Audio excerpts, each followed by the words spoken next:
puedas ir contestando una por una. No sé si me escuchas bien. Sí, te escucho perfectamente. Sí.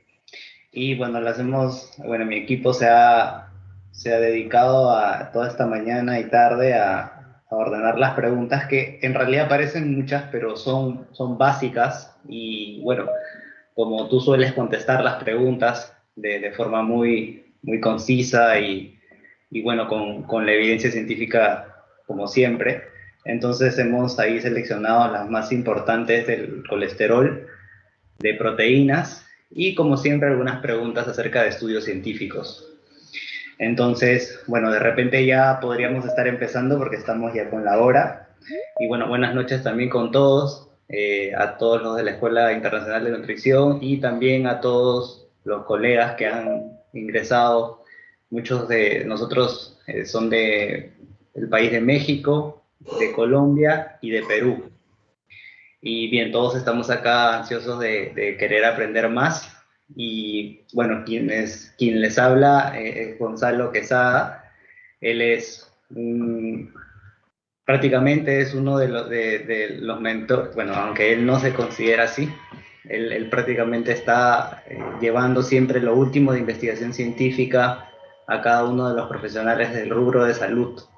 Él ha tenido bastante, de alguna manera, como se puede decir, approach con todos nosotros, siempre nos está capacitando, siempre nos está enseñando, ya sea por medio del Patreon, ¿no? Él tiene un Patreon en donde enseña a leer evidencia científica a todo rubro profesional, ya sea medicina, nutrición, terapia física, cualquiera.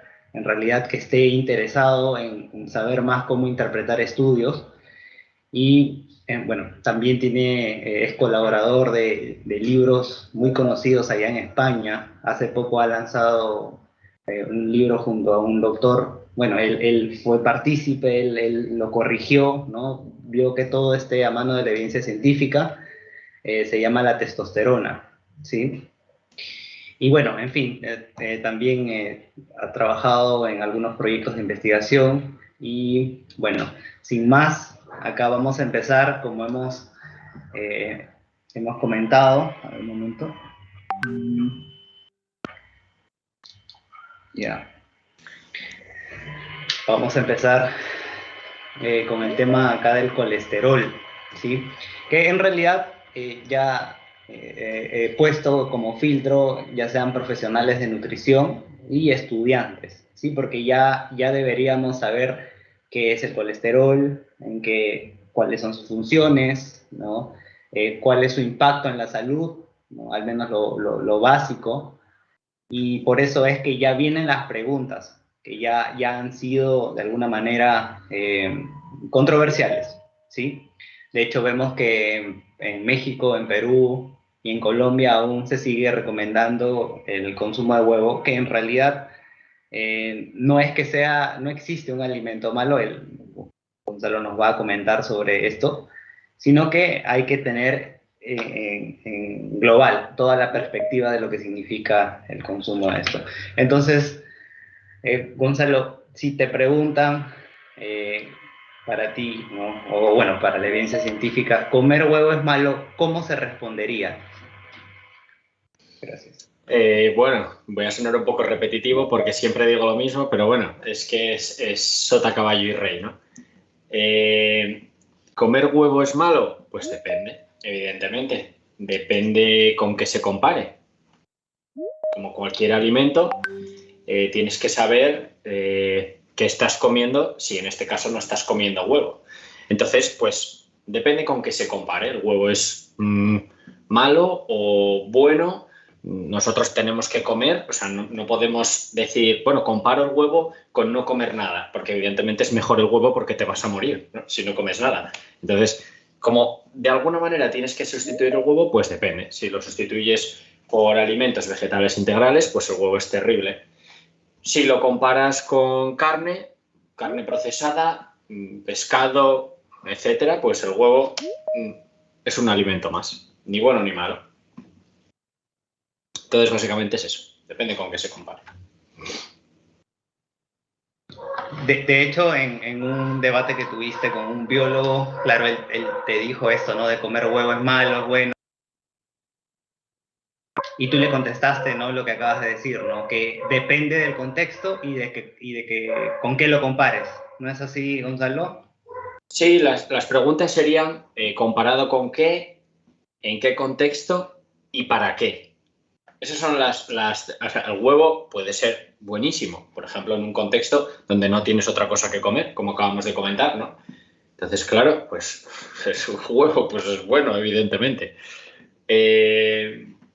Y después, pues ya está, depende con qué se compare, no hay más. Si es que no, los objetivos de las ciencias de la salud son pues, hacer que los pacientes vivan lo máximo posible, con la mejor calidad posible y haciéndolo a un coste razonable, ¿no? Si nos fijamos en esos objetivos, pues depende con qué se compare. Se compara, por ejemplo, con avena, pues el huevo es terrible. Si se compara con legumbres, digamos así, ¿no? Alimentos que son fuentes de proteína, que se pueden considerar como el huevo, pues vuelve a ser terrible. Pero si se compara con carne, es decir, si en lugar de huevo se come carne o lácteos o carne procesada o pescado, etcétera, pues entonces el huevo no parece ser tan malo, ¿no? Es lo que se ve una y otra vez en análisis de sustitución multivariable y un poco más que comentar. Es que da igual que sea el huevo, que sea cualquier pregunta sobre cualquier alimento en particular, ¿no? Siempre, si lo quieres responder desde un punto de vista científico, va a depender con qué se compare, en qué contexto y para qué. Si damos por hecho que el para qué siempre es, la respuesta siempre es para cumplir con los objetivos de las ciencias de la salud, pues sí. Gracias, Gonzalo. Sí, pues, sí, los objetivos de la ciencia de la salud bueno, son tres, ¿no? Ya los has comentado, siempre los comentas. Alargar la vida, mejorar la calidad y hacerlo a un costo razonable. Es que es muy importante siempre tenerlo en cuenta porque es muy fácil que se nos vaya la cabeza con todas estas cosas, ¿no? Empiezan a hablarnos de nutrientes, de proteínas, de tal, y a ver, espera.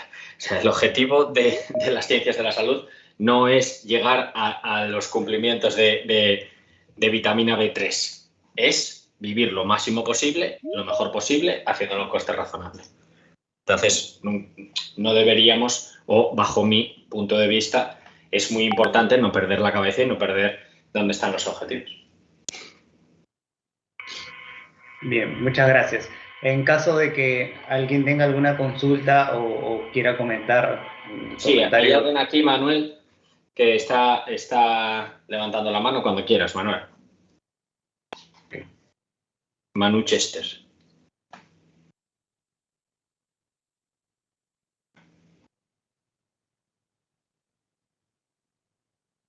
¿Manuel? De repente lo ha levantado por casualidad. Vamos a ver si es que puede comentar. Sí, creo que la bajó, o sea, ya no está. Bien, ok. Bien, sí, nuevamente recalcarles que pueden hacer cualquier tipo de preguntas. Sí, acá hay profesionales bueno, yo sé que recomiendan bastante esos tipos de alimentos.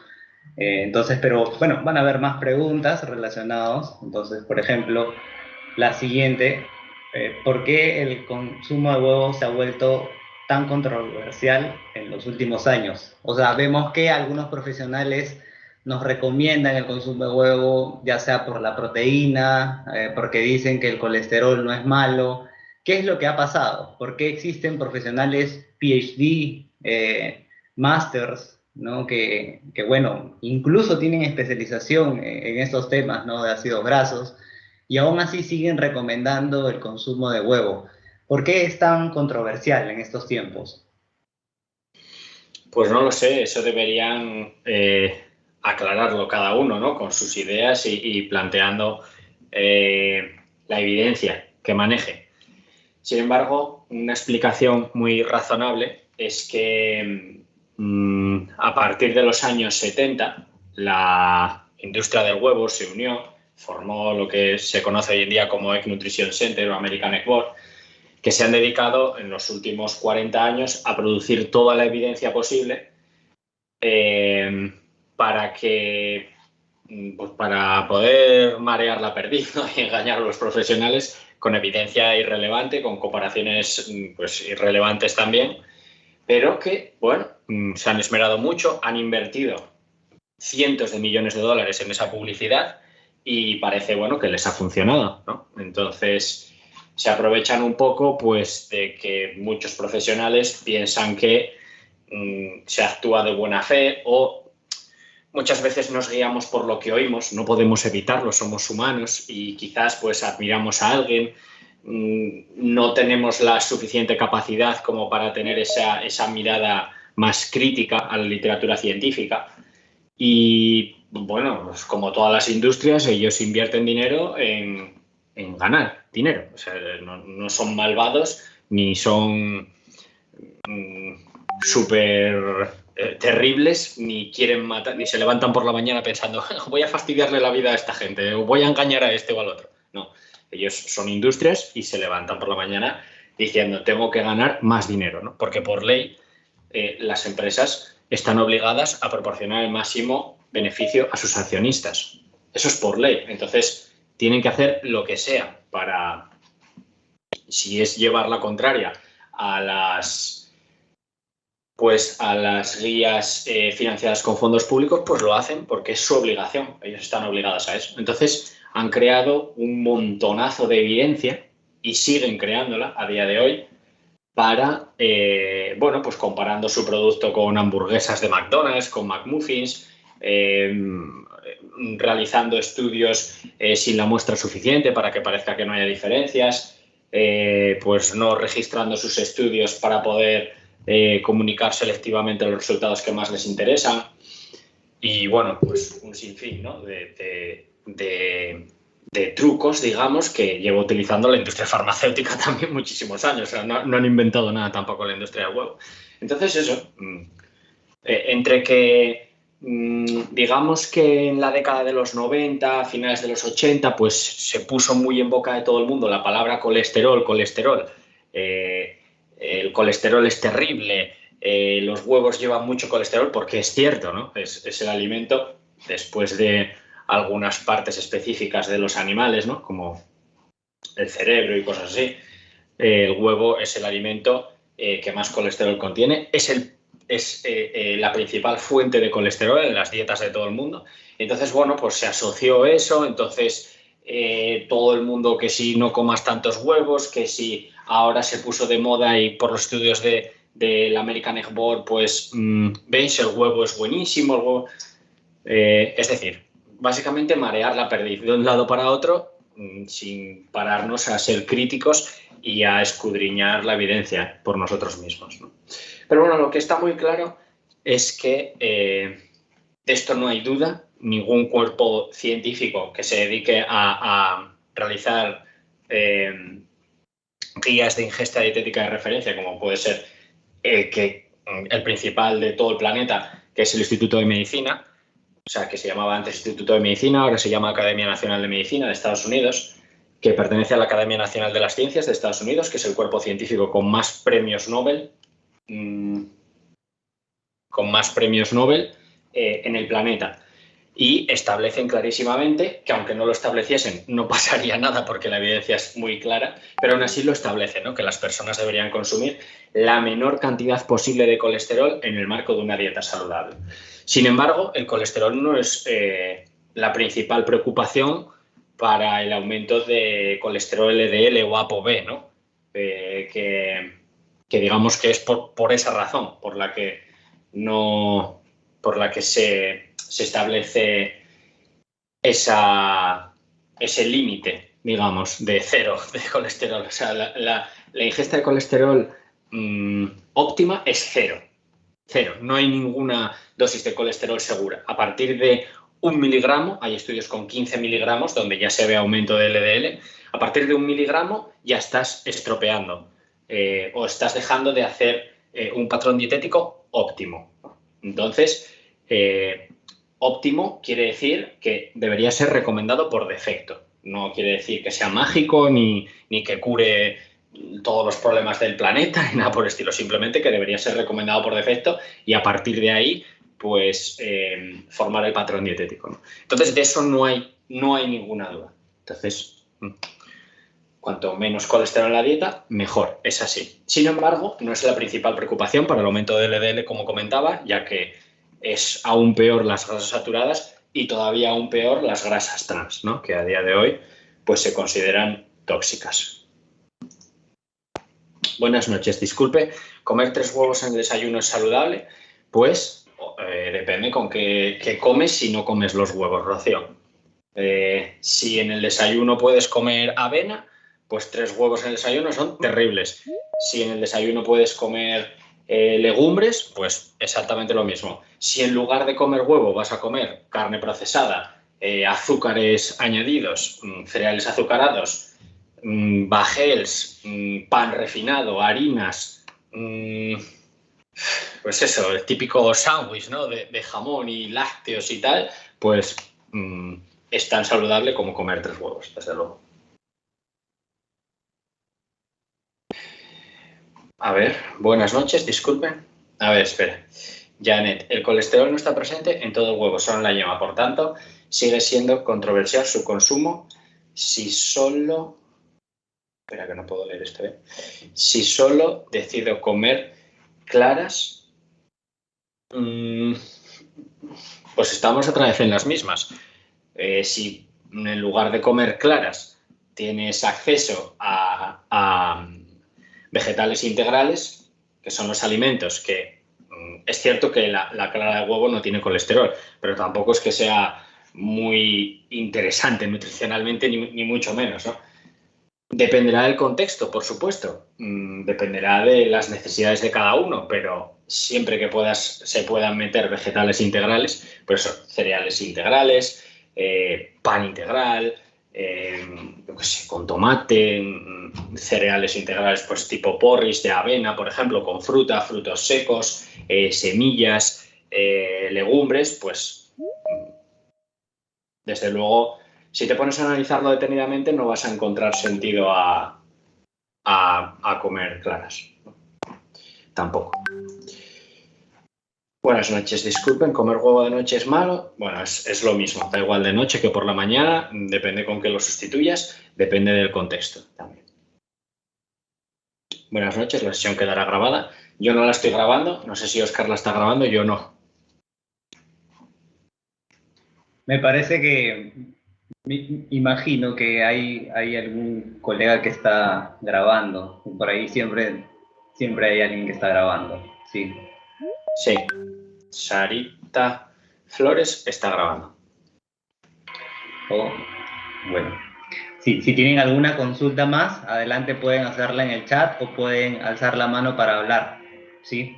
Podéis hablar, no hay problema. No, gracias a ti, Ilse Nayel.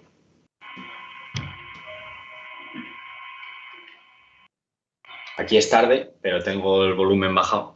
Y luego encima yo que empiezo a gritar, porque yo me empiezo a venir arriba y empiezo a gritar y no os preocupéis que más ruido que yo no vais a hacer. Yo me mentalizo antes, digo, venga, no voy a gritar porque son las 4:30 de la mañana. Pero empiezo a emocionar, empiezo a subir el tono de voz y acaba pareciendo esto una discoteca. Gonzalo, bueno, también ayudando, siempre vienen, preguntan, ¿no? ¿Por qué es que el Instituto de Medicina, y yo te lo he comentado también, ¿no?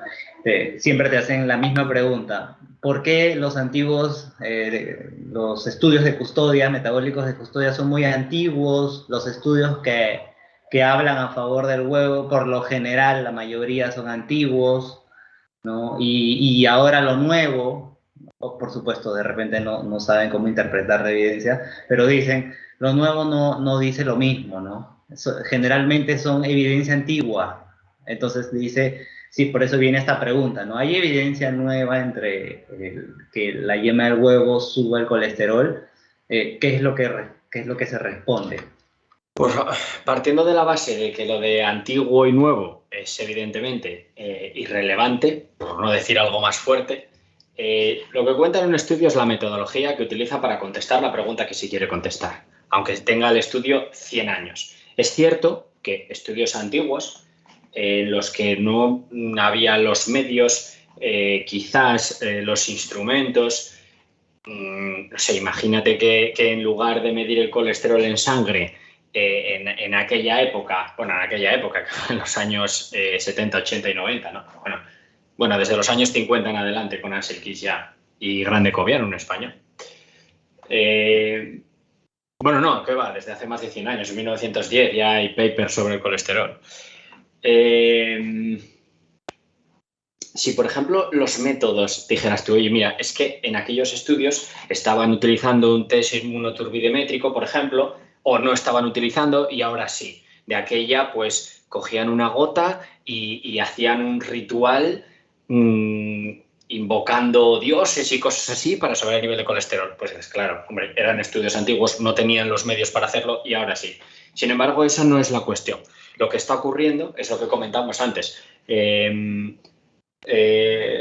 La Corte Federal, la Corte Suprema de Estados Unidos, ratificó una demanda de la Comisión Federal del Comercio Americano contra la industria del huevo por hacer afirmaciones terriblemente engañosas, como por ejemplo esas que el huevo no aumentaba el colesterol en sangre, que no se había demostrado, que el colesterol dietario era necesario para la producción de hormonas, que, vamos, afirmaciones terribles, ¿no? El gobierno, la Comisión Federal de Comercio Americana, que es el organismo más importante de comercio en Estados Unidos, les denunció. Ganaron la denuncia, ellos recurrieron y la Corte Suprema ratificó la denuncia contra ellos, ¿no? Y les prohibieron decir todas esas mentiras, como que el huevo no aumentaba el colesterol en sangre o que si no se comía colesterol entonces el cuerpo aumentaba el colesterol y daba lo mismo, etcétera, etcétera, etcétera.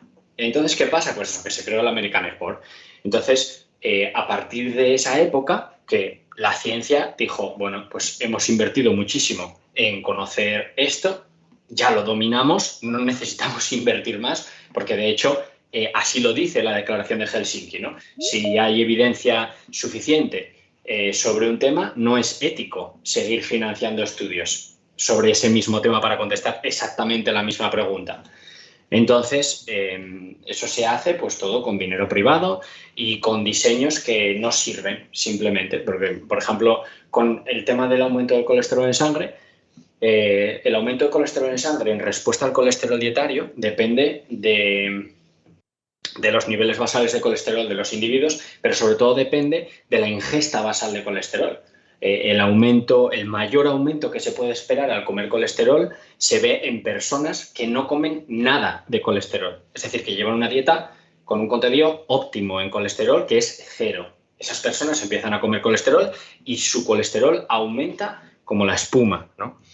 Sin embargo, si es una persona que ya está comiendo 300, 400, 500 miligramos de colesterol al día, que es una dieta occidental normal y corriente, añadir 2, 3, 4, 5, 6, 8, 10 huevos no va a tener mucho impacto, por no decir ningún o casi ningún impacto, ¿no? Por la saturación que se produce, ya no se absorbe más colesterol, llegado a un punto.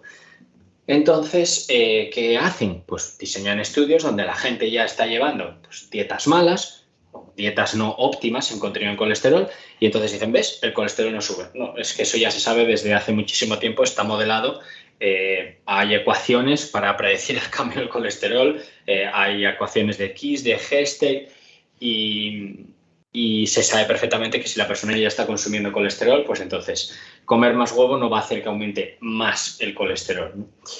Entonces, bueno, pues diseñan los estudios para que parezca o para que encontrar los resultados que ellos quieren encontrar, sin más, ¿no? Entonces, pues no sé por qué esta moda, o no sé cómo llamarla, de pensar que porque los estudios sean más novedosos son mejores. No, un estudio es mejor dependiendo de la metodología para contestar a la pregunta que se quiere contestar. Sin más. Da igual que se haya hecho hace 1500 años que 10 minutos. No importa. No importa. Lo que importa es la metodología y los instrumentos. Lo dicho, ¿hay algo que justifique, hay un nuevo método, hay una nueva medición, algo validado o que se quiera validar que justifique nuevos estudios? Perfecto. Hasta ahora no lo hay. Entonces, eso, siempre estad atentos al diseño del estudio, a la metodología y a cómo contestan la pregunta, no a la fecha.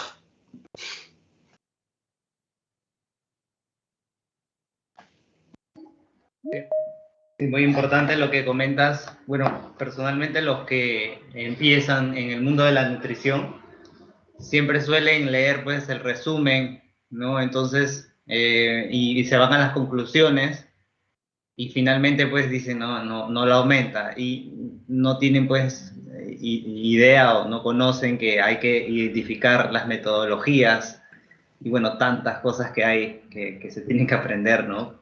Entonces sí, de alguna manera se podría decir algo, no sé si complejo, porque realmente hay que tener en cuenta muchos conceptos para poder saber si ese estudio de repente responde a la pregunta que uno se hace. Y bueno, sí, se me vino a la mente eso, porque claro, eh, comentas, ¿no? De la metodología, pero ¿y cómo lo identifican, ¿no? De repente para eso se tiene que estudiar, ¿no? ¿No es así? Sí, claro, claro. Estudiar y mucho, de hecho. Estudiar muchísimo y muchísimo tiempo. Y la experiencia también es muy importante, por supuesto. Eso te lo puede decir cualquier médico o cualquier persona que se dedique a leer evidencia, pues no solo se necesita ese estudio, porque siempre hay que estar estudiando, esto es infinito, ¿no? Y las matemáticas más todavía. Yo a veces hablo con estadísticos, digamos que ya están incluso retirados, semi-retirados, que siguen aprendiendo, ¿no? Que todavía no entienden la estadística. O sea, imaginaos lo que nos puede quedar a nosotros. O sea, que yo os recomiendo que empecéis ya, porque es un camino. Lo que pasa es que, bueno, hay toneladas de evidencia científica. Se publican en nutrición más de 100.000 artículos en revistas revisadas por pares cada año. Entonces, pues, invertir tiempo en poder investigar por ti mismo es una satisfacción que te va a quedar para toda la vida y no tienes la necesidad esta de, bueno, a ver qué me cuenta uno, a ver qué me cuenta otro, se escucha una cosa, se escucha la otra. No, la sensación de decir, me da igual lo que me diga este o el otro, que yo sé ver por mí mismo qué me da la evidencia científica para poder contar con la mejor información para mis pacientes, para mi divulgación, para mi familia, para, bueno, que cada uno quiera, no tiene precio. Sí, así es, Gonzalo. Y bueno, también creo que este impulso que comentas de estudiar viene cuando el tema también te interesa, ¿no? Porque yo conozco muchos que el colesterol de repente es irrelevante, pero de repente empezaron con proteínas, ¿no? Acá hay muchos colegas profesionales que se dedican bastante al rubro de la proteína, ¿no? Y de hecho que, bueno, más adelante lo vamos a tocar. Ellos han investigado, ¿no? Y de hecho tienen algunas consultas sobre este tema.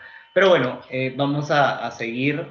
Mira, hay un par de, perdona, Óscar, hay un par de preguntas. Adelante. Nicole. Adelante. Hola, buenas noches. Habías mencionado los vegetales integrales en una pregunta anterior. Me generó la curiosidad de saber qué son y si me podrías brindar algunos ejemplos de ellos, por favor. Claro. Los vegetales, llamamos vegetales integrales a aquellos alimentos vegetales a los cuales no se les ha quitado ninguna parte comestible ni se les ha añadido nada que no sea un vegetal integral. Por ejemplo, un aguacate, se llama aguacate allí también, ¿no, Óscar? Sí, aguacate y palta, o sea, depende. En Pues México creo que es aguacate, efectivamente, o palta, o lo que sea. Si le quitas la piel y le quitas el hueso y te comes el resto, es un vegetal integral. ¿Por qué? Porque simplemente le has quitado partes que no son comestibles. Te has comido toda la parte comestible, ¿no? Sin embargo, si por ejemplo a un aguacate le añades sal, ya no es un vegetal integral, porque tiene una parte que no es un vegetal integral, que es la sal, evidentemente. Entonces ya no es un vegetal integral. El arroz, por ejemplo, el arroz refinado blanco, al que se le ha quitado la cáscara, evidentemente, hay que quitarse porque no es comestible, ¿no? Pero que solo lleva el endospermo, pues evidentemente eso no es un vegetal integral. Sin embargo, el arroz integral sí es un vegetal integral, porque conserva el salvado, conserva todas las partes que son comestibles, ¿no? Sin embargo, lo dicho, si al arroz se le echa, por ejemplo, ketchup, por poner un ejemplo, ya no es un vegetal integral, porque el ketchup lleva ingredientes, lleva sal, lleva azúcar, que no son vegetales integrales. Sí, pero si, por ejemplo, al arroz se le echa orégano, yo qué sé, especias, sigue siendo un vegetal integral, porque lo que se ha añadido son vegetales integrales también. Entonces, esto se basa en eso, en no quitar partes comestibles y no añadirles partes o ingredientes que no sean vegetales integrales. Las legumbres son vegetales integrales, las semillas, los frutos secos, una nuez, se le quita la cáscara, se come lo de dentro y sigue siendo un vegetal integral. Por ejemplo, los cacahuetes con miel y azúcar o sal, pues ya no son un vegetal integral. Sin embargo, los cacahuetes pelados sin más siguen siendo un vegetal integral, ¿no? Entonces, espero haberte aclarado. El tofu, por ejemplo, no es un vegetal integral porque se le ha quitado mucha parte a la haba de soja. Sin embargo, el tempeh sí es un vegetal integral porque el haba de soja está entera y simplemente pues se ha fermentado, ¿no? Lleva fermentos. Buenas noches. ¿Puede ser un vegano tenga los niveles de colesterol elevado? Por supuesto, milagros, porque decir que alguien es vegano, sin más, no nos está diciendo nada sobre lo que come. Más bien nos está diciendo algo sobre lo que no come, sin más, ¿no? Un vegano, una persona que se opone a la explotación, el consumo de animales o de cualquier procedencia de animales, se puede estar alimentando de, yo qué sé, chocolatinas que lleven aceite de palma, que sean veganas, por supuesto, de patatas fritas, de Coca-Cola y de donuts, ¿no? Entonces, pues los niveles de colesterol de ese vegano pues se estarán en su salsa, digamos, ¿no? Estarán como si se comiese chorizo todas las mañanas. O aceite de coco, chocolate, etcétera, etcétera, ¿no? Ser vegano simplemente dice lo que no comes. Por eso a mí me gusta hablar siempre de alimentación vegetal integral. La alimentación vegetal integral es el único patrón dietético, que existe que puede seguir todas las ingestas dietéticas de referencia. El único patrón dietético. Como metas cualquier producto animal, bueno, excepto claras de huevo, ¿vale? Pero como metas cualquier otro producto animal, ya no estás cumpliendo con consumir la menor cantidad posible de colesterol. Vale, no, gracias a ti, milagros. A ver, buenas noches y muchas gracias por la respuesta. ¿El colesterol de la yema de huevo eleva más el nivel de colesterol total o colesterol LDL? Además, ¿cuál de estos es el indicador de mayor relación con eventos cardiovasculares ateroscleróticos? Vale. Bueno, eleva los dos, evidentemente, el colesterol total y el colesterol LDL. El mayor indicador en la relación con eventos cardiovasculares es el LDL, por supuesto, que es una de las partículas contenedoras de ApoB. Y en realidad, pues se sabe que la llave, o digamos la causa necesaria para que se produzca la aterosclerosis, son las partículas contenedoras de ApoB, ya sean LDL, IDL, VLDL o lipoproteína o triglicéridos incluso. Entonces, entre esos dos, el LDL, por supuesto. Gonzalo, la licenciada Antonella quiere hacer una pregunta. Adelante. ¿Qué tal? Buenas noches. Mucho gusto, Hola. colega. Hola, Antonella. Bueno, yo soy especialista también en alimentación vegetal, alimentación basada en plantas, y coincido totalmente con lo que comenta, ¿no? Primero que a veces mucho se confunde el término vegano con que es una persona que de repente come puras verduras, pura ensalada, pero es diferente a la alimentación basada en alimentos de origen vegetal, ¿no? Y mejor si es integral. Es algo que siempre recalco a mis pacientes porque hay veganos que sí pueden estar enfermos. Incluso hay personas que llevan una alimentación basada en plantas que no practican el veganismo, ¿no? Que son dos términos distintos. Entonces, lo que yo quería comentarle, bueno, preguntarle también, ¿no? Porque en un inicio comentó que si comparamos, por ejemplo, el huevo con un alimento, en este caso la legumbre, en su opinión las legumbres vendrían a ser mucho mejor opción que el huevo, ¿cierto? Muy bien. Sí, Y otra pregunta también que quería hacerle, disculpe que le interrumpa, era que hay algunos fisicoculturistas o bueno, personas que están dedicadas al fitness, al mundo deportivo, que terminan consumiendo hasta 10 o más huevos durante el día, ¿no? Entonces supongo que en este tipo de personas sí hay algún riesgo mayor de sufrir colesterol alto. ¿Cómo es según su experiencia? Perdón, al final no te entendí. ¿Qué es lo que opina o qué es lo que ha visto según su experiencia con ese tipo de personas relacionadas al fitness? Sí, no soy no estoy muy interesado en el fitness de todas maneras. En el fisicoculturismo menos aún, excepto ahora por obligación, porque bueno, estamos estudiando la parte de proteínas y me tengo que poner sí o sí.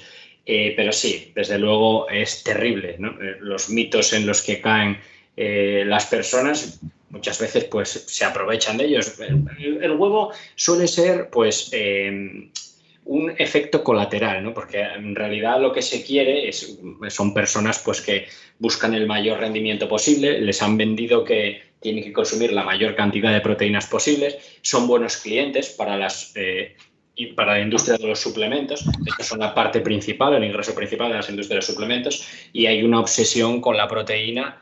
El doctor Garth Davis los llama proteinólicos, ¿no? Porque es impresionante la desinformación que hay en ese campo. Y claro, pues sí, eso les lleva a un mayor riesgo cardiovascular, y ya no solo por el huevo, sino por pues, este mito de la proteína de origen animal. En general, pues llevan dietas terribles, hacen ejercicio, pero no son los que más viven, ni mucho menos, ¿no? Ni son los que menos enfermedades o prevalencia de enfermedades tienen, cuando debería ser así, porque mantienen pesos saludables, hacen ejercicio, beben agua, ¿no? Beben mucha agua. Llevan pues hábitos de vida que todos podríamos considerar que se asocian a mayor esperanza de vida o mejor calidad de vida, y sin embargo no es así, ¿no? Algunas personas ya se comprueba que, bueno, y no dentro siquiera de fisicoculturismo, dieta occidental cualquiera, hay estudios con autopsias donde se ve que personas con, casi el 100% de las personas con más de 20 años ya tienen placas en las arterias, ¿no? Entonces, pues es una situación terrible. No hace falta que diga que las enfermedades cardiovasculares son la principal causa de muerte en el mundo desarrollado. Y en esas nos vemos, Antonella. Por desgracia. Muchas gracias por su parte. No, hombre, gracias a ti.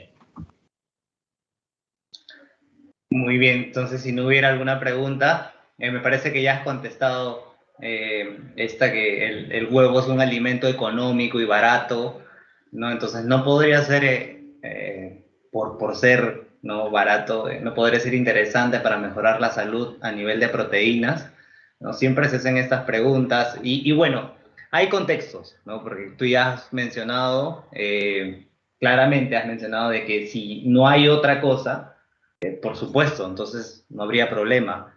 Si no hay otro alimento a la mano, entonces está bien, ¿no? Porque siempre citan que hay niños, ¿no?, que no tienen qué comer y viene el Estado y les regala huevos, entonces En ese caso, pues si no tienen, adelante, ¿no? Pero en este caso, para una persona, bueno, que al menos tiene recursos, ¿no? Los mínimos, ¿no?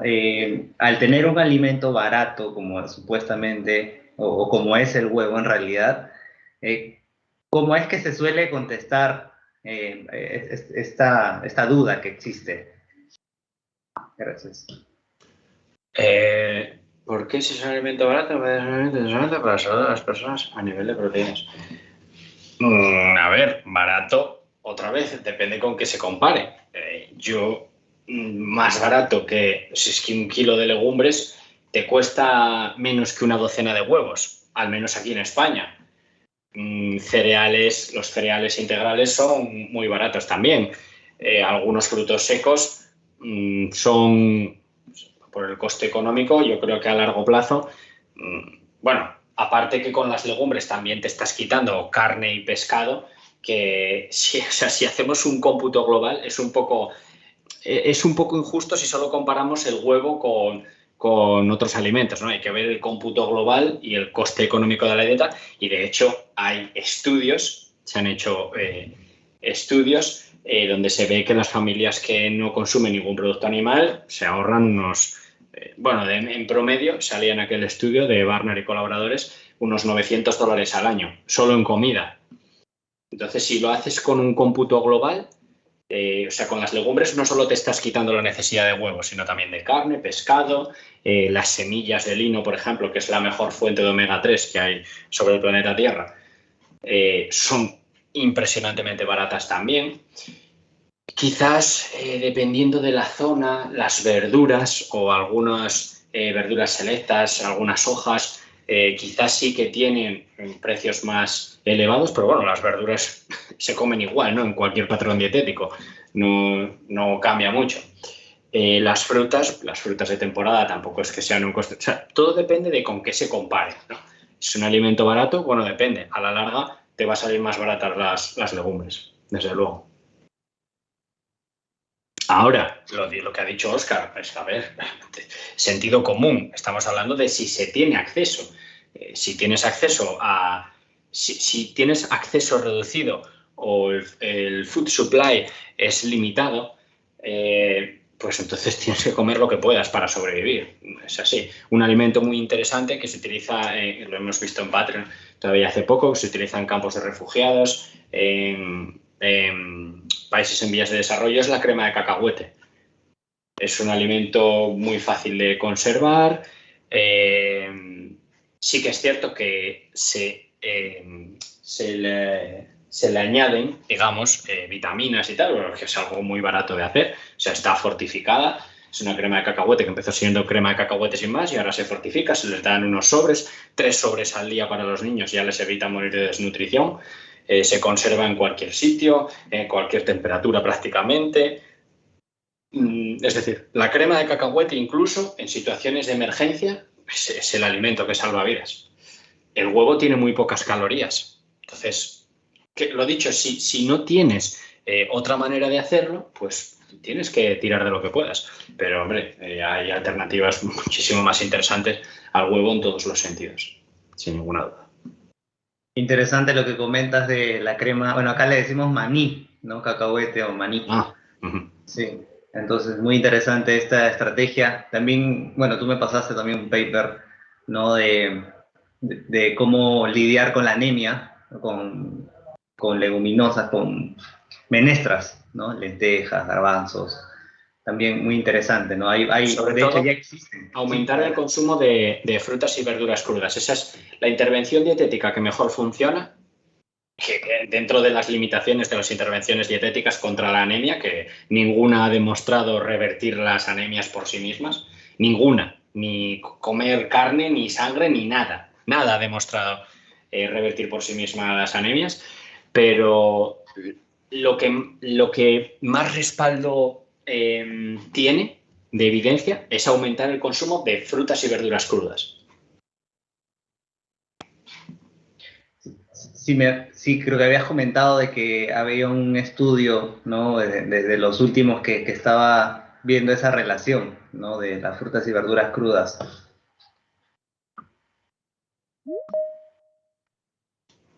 Bien.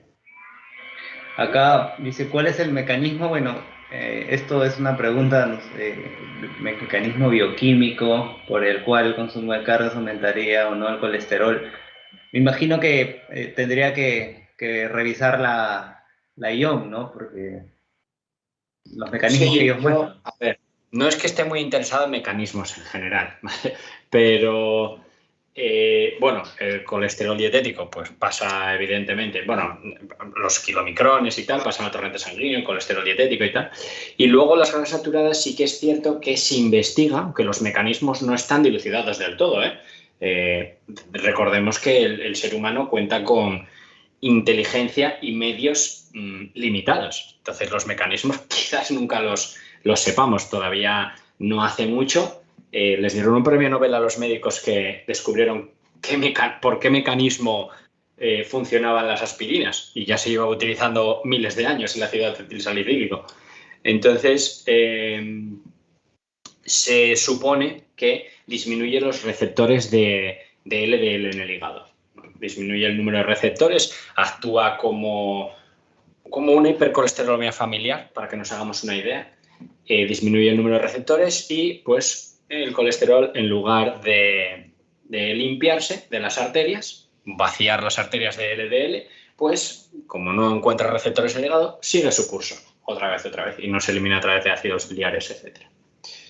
Entonces, ese es el mecanismo más plausible, digamos. Si te refieres a cuáles son los componentes, pues grasas saturadas, colesterol y grasas trans. Las carnes llevan grasas trans también. Poca, pero llevan grasas trans. Y los lácteos.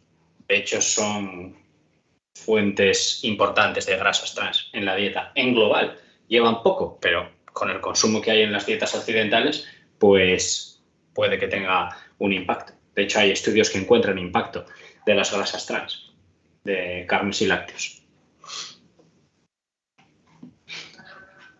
Muchas gracias.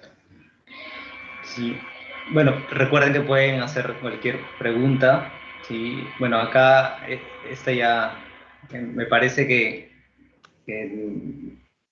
se sobreentiende, ¿no? Se dice, ¿por qué el consumo de carne aumenta las probabilidades de desarrollar cáncer colorectal? ¿No? La evidencia me parece que es fuerte en esta asociación, ¿verdad, Gonzalo?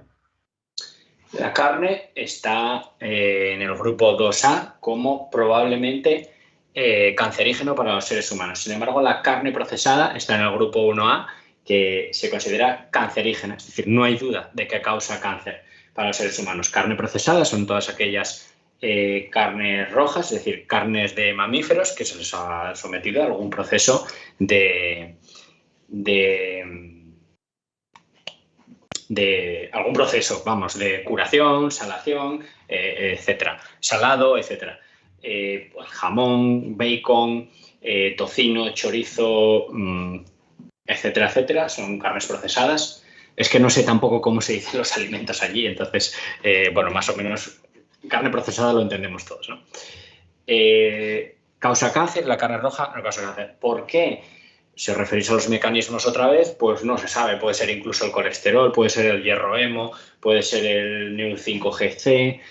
Hay muchos mecanismos propuestos. Pueden ser los virus también. Se investiga mucho sobre los virus que resisten al cocinado. De hecho, ocurre lo mismo con los lácteos en algunos tipos de cáncer, aunque ya sabemos que los lácteos no lo aumentan, sino que al contrario, ¿no? Por su contenido en calcio. ¿Por qué? ¿Y por qué se sabe? Pues por estudios mecanicistas, sobre todo, y estudios epidemiológicos. En el caso de la carne, carne roja, natural, de pasto, como quieras, es probablemente cancerígeno precisamente porque falta evidencia epidemiológica, aunque los mecanismos están igual de claros que con la carne procesada, ¿no? La sal también puede ser, los nitratos, que en lugar de convertirse en óxido nítrico, como ocurre con los procedentes de vegetales por la acción de los fitonutrientes, pues se transforman en nitrosaminas que son cancerígenos muy potentes. Entonces, bueno, pues todos esos mecanismos están propuestos, pero tampoco se sabe cuál es el mecanismo exactamente y lo dicho, quizá no lo sepamos, ¿no?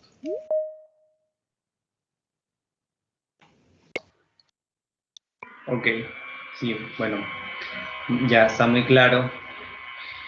Bueno, esto es una... Vamos a ver.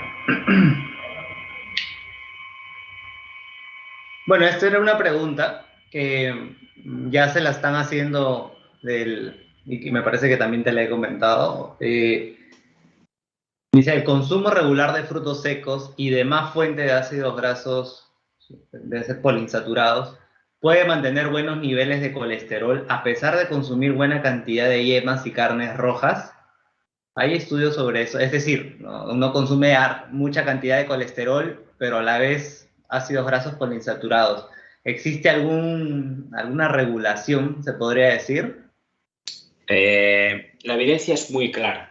Entonces tenemos una sentencia para guiarnos por ella, para que no nos produzcan dudas, digamos, poco relevantes, ¿no? Como esta. Es una muy buena duda, ojo, pero es una duda que no nos ayuda en nada. Es decir, nosotros sabemos, nosotros para establecer causalidad necesitamos diferentes vías de investigación. Contamos con diferentes criterios de causalidad. No son criterios, pero bueno, se utilizan como criterios, ¿no? Al final tú puedes predecir, si puedes predecir el resultado de una intervención, entonces se dice que puedes establecer causalidad, ¿no? Una de los aspectos principales de la causalidad es la relación dosis-respuesta. Es decir, cómo se comporta una variable dependiente en función de una variable independiente. Nosotros sabemos que en cuanto a esto, debemos consumir la menor cantidad posible de colesterol. No hay que darle más vueltas. Si consumes suficientes ácidos grasos saturados, genial, pero siempre puedes consumir más si lo sustituyes por el colesterol. Es decir, siempre va a ser preferible consumir cero colesterol, o sea, consumir más vegetales integrales sin ser reduccionistas y fijarnos en los insaturados, saturados, poliinsaturados, monoinsaturados, sin llegar a ese nivel de reduccionismo. Siempre va a ser preferible elegir alimentos vegetales integrales en detrimento de alimentos que contengan colesterol, que por ende son alimentos de origen animal. Ya está. O sea, la ciencia nos lo dice tan claro que no tenemos que preocuparnos por estas cosas. Siempre va a ser más óptimo. Es una sentencia en la que sabemos que siempre va a ser más óptimo incluir la menor cantidad posible de colesterol en el marco de una dieta saludable. Es decir, una dieta suficiente en nutrientes. Claro, si no vas a comer colesterol, que es una de las cosas que comenta el Instituto de Medicina, ¿no? Si no vas a consumir colesterol, pero no te vas a quedar sin vitamina B12, yo qué sé, sin hierro, sin calcio y tal, pues entonces no. Pero para eso estáis vosotros, los nutricionistas, que sois los que tenéis que diseñar la dieta para que sea óptima, ¿no? Se adapte también a los intereses de la persona. Bueno, eso ya cada uno sabe, ¿no? Y cada uno lleva su consulta como mejor le parece. Pero, hombre, si la evidencia nos brinda una sentencia tan clara y tan perfecta como es esa, pues todo esto, solo estas dudas, aunque son totalmente comprensibles y buenísimas, no os van a ayudar en el desarrollo de nada. Sabemos que cuanto menos mejor y ya está. Sí, así es. Muchas gracias por responder. Me parece que estas ya son las últimas preguntas sobre el colesterol. Si tienen alguna duda, pueden ir dejando porque ya vamos a pasar al tema de proteínas. ¿Sí? Bueno, ya fue respondida. Ya, también ya la respondió. Y ya también fue hecha. Bueno, esta es una pregunta, de hecho tú la mencionaste también en un debate con un cardiólogo. Este cardiólogo te mencionaba de que cuando un niño nace tiene pues altos niveles de colesterol, ¿no? Entonces... No, eso es falso.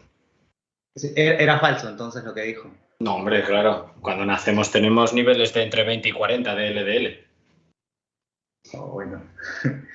Y bueno, entonces por tal motivo no es necesario, o sea, no hay un máximo ni un mínimo o sea, idealmente se debería reducir también al máximo, tanto en 0 a 2 años, o bueno, más que todo de 1 año en adelante que ya empieza un poco la complementaria, aunque claro, no está, yo he visto que algunos recomiendan ya niños que pueden empezar a comer, que les dan por ahí un poquito de pollo, un poquito de carnes, ¿no? O sea, he visto, no es Sí, lo óptimo, pero sí he visto. esas son las recomendaciones típicas, pero luego nos encontramos con que niños de 10 años ya tienen vetas de grasa en las arterias, ¿no? Que son el primer paso para la creación de placas de ateroma. A los 20 años ya son placas y a partir de los 30, 40 años empiezan a matar a la gente. Entonces, centrarnos en el colesterol, o sea, tampoco es, yo lo veo tan necesario ni urgente.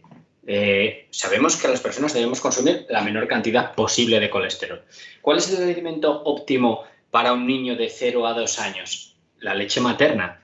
Si lleva o no colesterol, es indiferente, porque si está comiendo la leche materna, que es lo que tiene que comer, ya está consumiendo la menor cantidad posible de colesterol, que es la que va ahí dentro. Y a partir de ahí, pues ir introduciendo alimentos con una dieta suficiente, tanto en calorías como en nutrientes, y que tenga la menor cantidad posible de colesterol. No, de verdad, o sea, no hay que darle muchas más vueltas. No hay que estar obsesionados y siempre con el colesterol. No, pues si nosotros como seres humanos lo hacemos así desde el principio, las enfermedades cardiovasculares serán completamente anecdóticas en el futuro. Anecdóticas. Por no decir que no van a existir, existirán las causadas por otros motivos, pero no por la aterosclerosis en sí. Luego hay polimorfismos genéticos que causan enfermedades como la hipercolesterolemia familiar, que eso ya pues, poco puedes hacer con la alimentación, eso ya requiere de un tratamiento farmacológico, ¿no? Incluso tratamientos más invasivos en algunos casos. Pero por lo demás, lo que está en nuestra mano es hacerla lo mejor posible. Y alimentación complementaria, el uso de vísceras estaría mal, pues hombre, si se puede escoger otro tipo de alimentos, pues siempre van a ser mucho más interesantes, desde luego. Sí se puede escoger. Si no se puede escoger, pues no hay más. Ahora que hablamos de personas sanas. Hablamos de personas sanas que tienen acceso a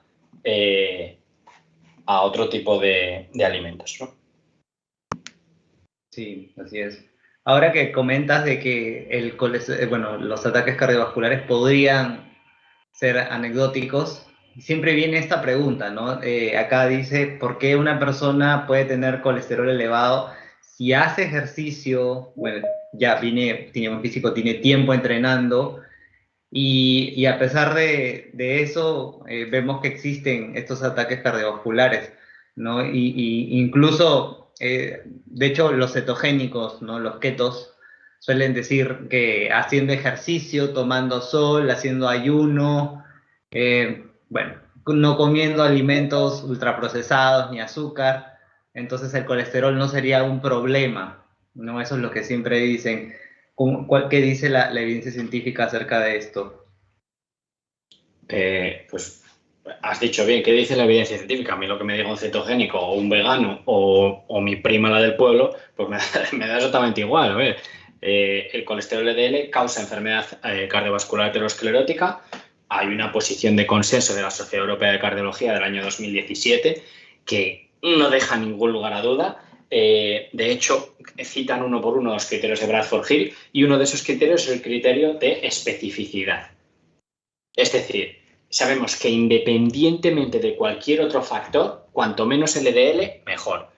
Si haces ejercicio y tienes un LDL elevado, pues estás haciendo un poco el tonto, con perdón, ¿no? Porque pudiendo tenerlo no elevado y haciendo ejercicio físico, pues estarías cumpliendo con los cánones de unos hábitos que se asocian a mayor esperanza de vida. Que se piensa que hacer ejercicio, el colesterol LDL ya no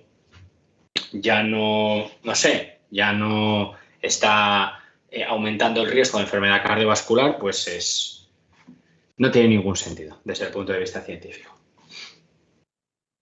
Buenas noches, Gonzalo. En el caso de Perú se suele priorizar dar sangrecita por el tema de anemia en infantes. ¿Cuál sería el mejor sustituto de ello según tu perspectiva? Según mi perspectiva, no es que sea mi perspectiva, es que la evidencia es clara en que aumentar el consumo de frutas y verduras crudas junto con patrón dietético suficiente, pues es una intervención muy, muy potente para la prevención de anemias. Aún así, lo dicho, las anemias son difíciles de revertir, o sea, no hay intervenciones dietarias que sirvan para revertirla, no, es que no hay ninguna, no se conocen. Dar sangrecita se suele priorizar, no sé si te refieres a prevenir anemia porque hay altos niveles de anemia, ¿no? Pero bueno, pues evidentemente la sangrecita, si es sangre, pues no es lo más óptimo, y para eso tenemos a los masáis, ¿no? La sangre de su ganado es uno de los principales componentes de sus patrones dietéticos, y haciendo autopsias a masáis, la mayoría de masáis con 40 años ya tienen fibrosis aórtica severa. Entonces, digamos que tampoco está apoyado en la evidencia. Así que patrón dietético suficiente. ¿Estaría más recomendado el consumo de huevo en adultos mayores? Lo menciono porque varios profesionales de salud lo recomiendan como un alimento. Pues depende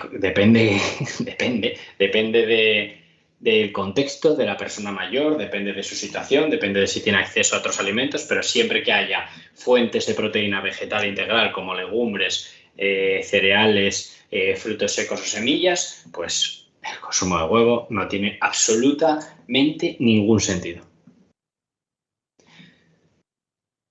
Según mi experiencia como profesional de nutrición, si después de tomar estatina y dieta saludable bajan sus niveles, pero al dejar de tomar estatina y aún comiendo sano, según mi experiencia como profesional de nutrición,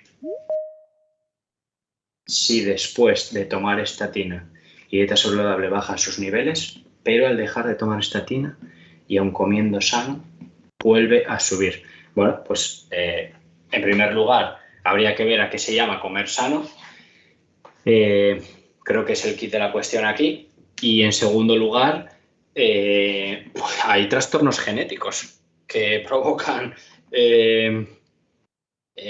elevaciones de colesterol en sangre. Entonces esas personas pues tienen que medicarse durante toda su vida.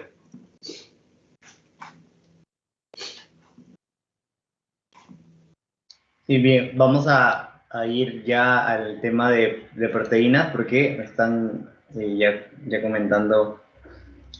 Ya he respondido la gran mayoría de preguntas del colesterol, entonces acá. Listo, empezamos con las proteínas y acá viene la primera pregunta. ¿Cuál consideras que es el mito más conocido acerca de las proteínas? El mito más conocido acerca de las proteínas, pues quizás el mito, no lo sé, yo creo que puede ser la superioridad de las proteínas animales sobre las vegetales, ¿no? Creo que es un gran mito. Es un gran mito que se escucha pues, prácticamente en todos los sectores de la población, ¿no? Después ya si te metes más en terreno más específico de fitness y tal, pues otro mito son las necesidades aumentadas de proteína por hacer deporte. Ni la proteína animal es superior a la vegetal. De hecho, en nada, porque la proteína animal se asocia consistentemente una y otra vez en análisis de sustitución, en estudios de intervención, en epidemiología, en investigación básica, a peores resultados de salud. Da igual cuando mires esto y da igual qué resultado de salud busques, la proteína animal siempre es peor que la vegetal. Eso no hay ninguna duda. Y no se necesita más proteína que la RDA. No hay evidencia, al menos hasta ahora, por practicar ejercicio físico intenso. Bueno, ya has comentado, ¿no?, cuáles son las consecuencias. Acabas de mencionar que hasta en investigación básica, en epidemiología, se ven consecuencias. Pero siempre, y me parece que esta pregunta también la hacen más adelante, siempre hablan, y es una pena, ¿no? Porque son profesionales ya con doctorado, másters, y siempre hablan del alto valor biológico, ¿no? De que al ser de alto valor biológico, entonces, por eso es que son superiores. No sé cómo contestas a eso.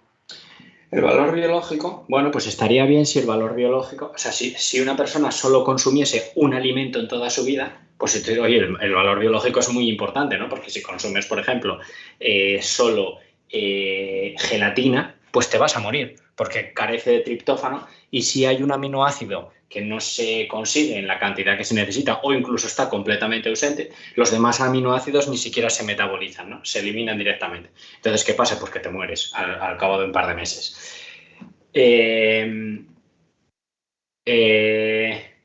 Entonces, eso, si a lo mejor consumes solo trigo, que es deficitario, su aminoácido limitante sí tiene, pero en cantidades limitantes, es decir, por cada 100 gramos no cubre con los requerimientos que establece el Lyon de ingesta de aminoácidos.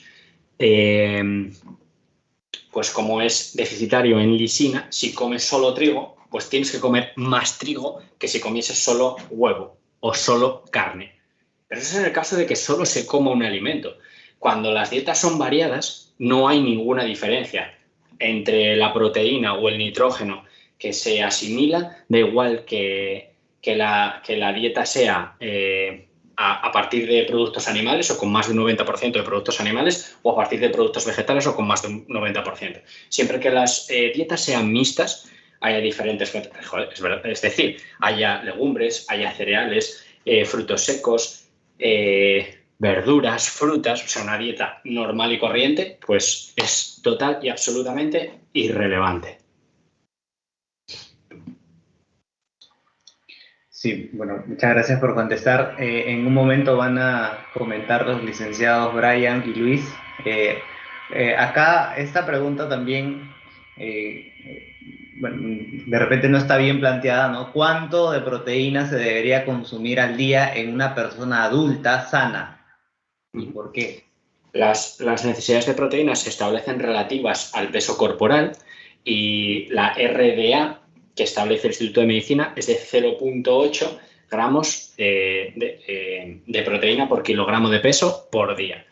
Aún así, la proteína no es un nutriente de interés normalmente, siempre que se lleve una dieta suficiente en calorías, ¿no? O sea, si la dieta es suficiente en calorías, es muy, muy difícil, o sea, hay que hacer unas matemáticas tremendas para que no se llegue a los requerimientos de proteína, ¿no?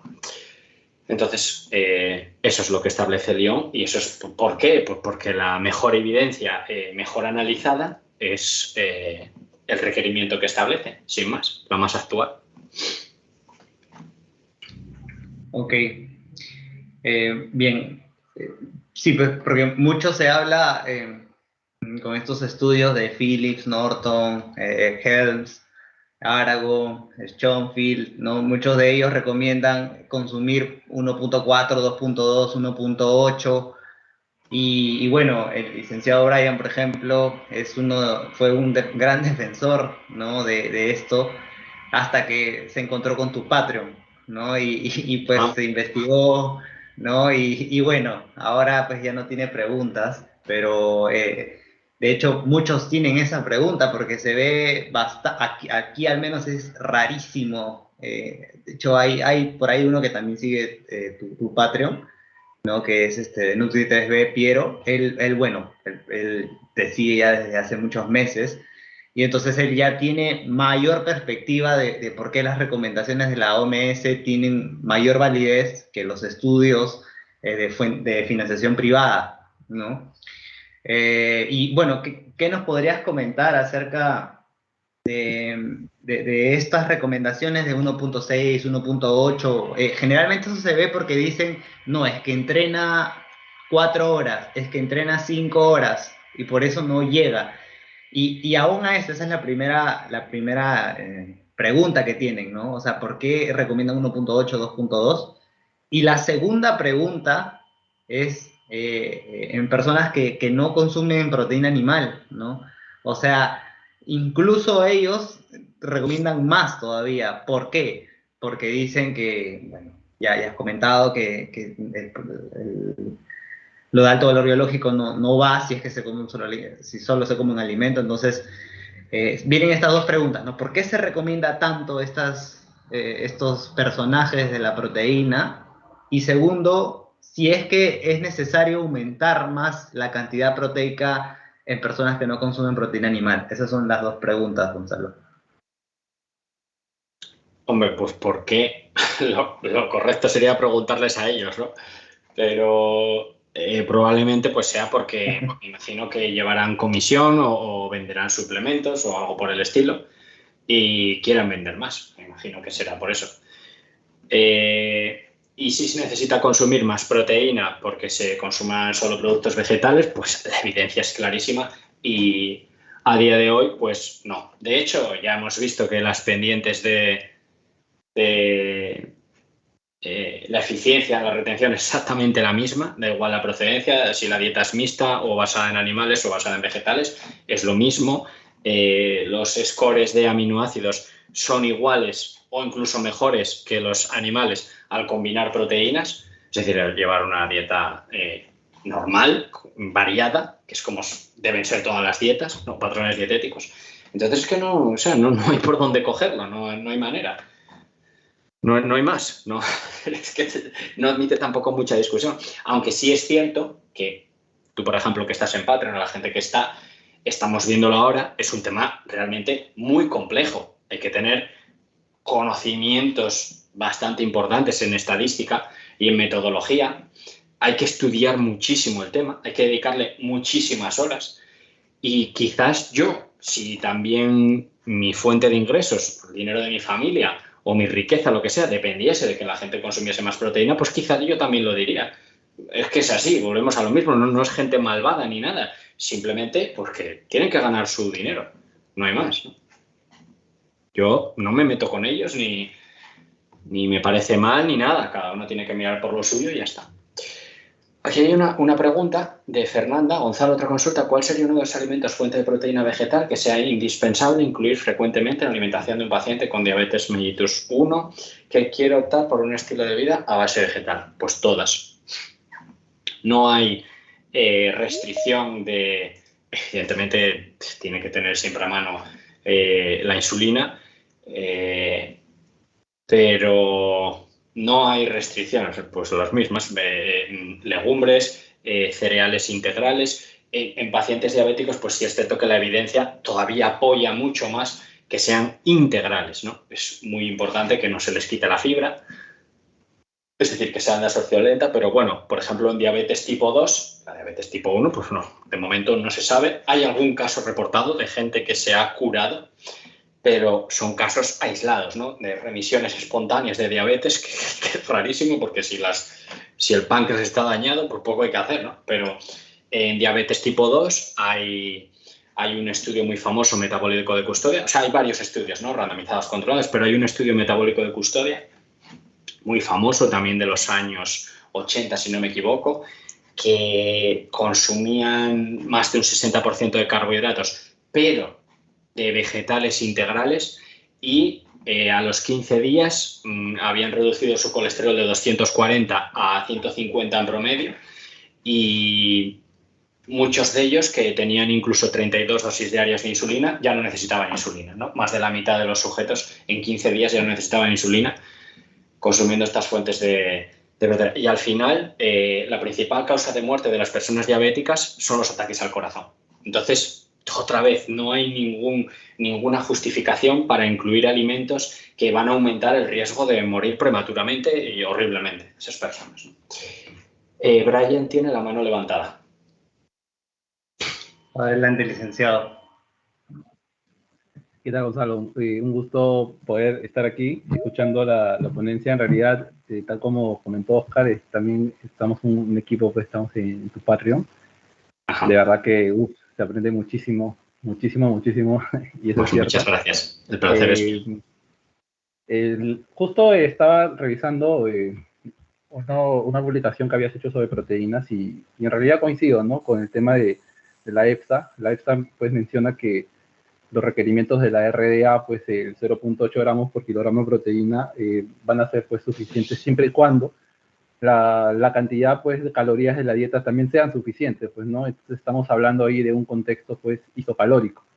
Pero respecto a un contexto de pérdida de peso o un régimen hipocalórico en donde se pueda correr pues el riesgo de una pérdida de la masa muscular, ¿qué rol podría cumplir ahí la proteína? ¿Podría aumentar quizás en cierto modo o de igual forma se puede recomendar un 0.8 gramos por kilogramo con respecto al déficit calórico?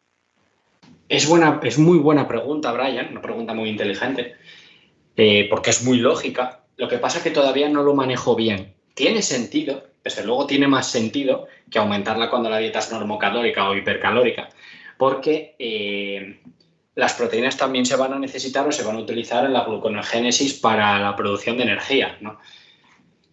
Pero puede ser también que aumente la eficiencia en la utilización de proteína, que es lo que se ve también en los deportistas, ¿no? Que aumenta la eficiencia, aunque el balance de nitrógeno sea negativo durante un tiempo, durante la adaptación, después hay una adaptación, es decir, hay un periodo de acomodación y después los sujetos se adaptan a ese nivel de ingesta de proteína.